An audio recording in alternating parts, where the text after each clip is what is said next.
وہ خاموش ہو گئی۔ اس نے کہا یہ مشکل ہے، مگر میں نے اسے دلاسا دیا۔ وہ مجھ پر یقین کرنے کی ہمت کر لے کہ مجھے اس سے شادی کرنی تھی۔ وہ میرے دل کو اب ہر صورت میں چاہیے تھی، مگر کچھ دنوں کے بعد اس کا اکاؤنٹ بند ہو گیا۔ میری تو دنیا اس کے انتظار تک محدود ہو گئی۔ دل چاہا اسے کال کر لوں، مگر وہ نمبر اس کے بھائی کا تھا۔ میرے لیے جیسے سانس لینا مشکل ہو گیا تھا۔ میں بالآخر اپنے دوست کے پاس آیا۔ وہ میری محبت کو جانتا تھا۔ اس نے اس کے بھائی کے نمبر کی مدد سے اس کا نمبر پتہ کروا کر دیا، کیونکہ اس نے کہا تھا کہ وہ اپنے بھائی کے ID کارڈ سے نمبر استعمال کرتی ہے۔ میں نے احتیاط سے کال کی اور خاموش ہو گیا۔ ادھر سے بھی خاموشی تھی۔ میں نے کال بند کر دی۔ ایسا صرف لڑکیاں ہی کیا کرتی ہیں۔ میرے دل کو یقین تھا کہ یہ وہی ہے۔ میں نے دوبارہ کال کی اور بولا ہنزا۔ آگے سے آواز آئی کون؟ مردانہ آواز تھی اور کال کٹ گئی۔ میں ڈر گیا ہنزا کے لیے کوئی مشکل نہ ہو جائے۔ یہ اس کا بھائی ہوگا۔ میں اس کے لیے کوئی مشکل کھڑی کرنا نہیں چاہتا تھا۔ میں نے بہت ہمت کر کے دوبارہ کال کی۔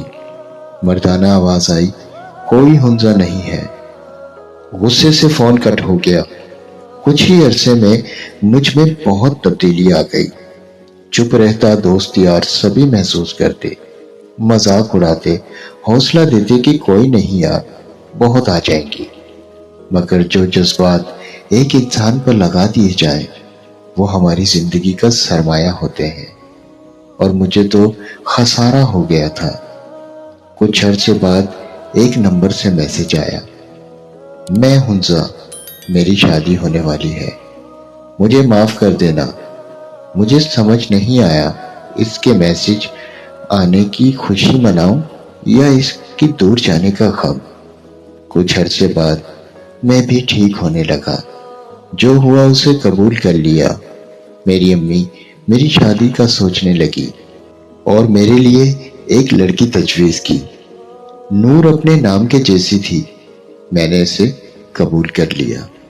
مجھے اللہ کی رضا پر راضی ہونا آ گیا تھا، مگر نور نے مجھ سے ملنے کی خواہش ظاہر کی۔ میں بھی اسے اپنا ماضی بتانا چاہتا تھا۔ ہم ایک ریسٹورنٹ میں ملے۔ وہ آ کر بیٹھ گئی۔ میں نے ہمت کر کر بولنا شروع کیا کہ میں آپ سے کچھ کہنا چاہتا ہوں۔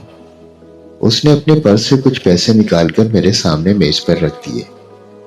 میں نے سوچا شادی سے پہلے کچھ حساب کتاب ہو جائے۔ وہ بولی یہ پیسے جو ہنزا نے بلکہ میں نے آپ سے لیے تھے۔ اس کی مسکراہٹ بھری تھی۔ میری تو دنیا ہی گم ہو گئی تھی۔ میں کچھ لمحے بول ہی نہ سکا۔ وہ ہنزا تھی؟ جی جناب۔ میری شادی نہیں منگنی ہو گئی تھی، جو کچھ عرصے کے بعد ٹوٹ گئی تھی۔ اس کے بعد میں آپ سے بات نہ کر سکی، مگر اللہ نے کچھ اور ہی سوچا تھا۔ میرا بس نہ چلتا وہی بتاتا۔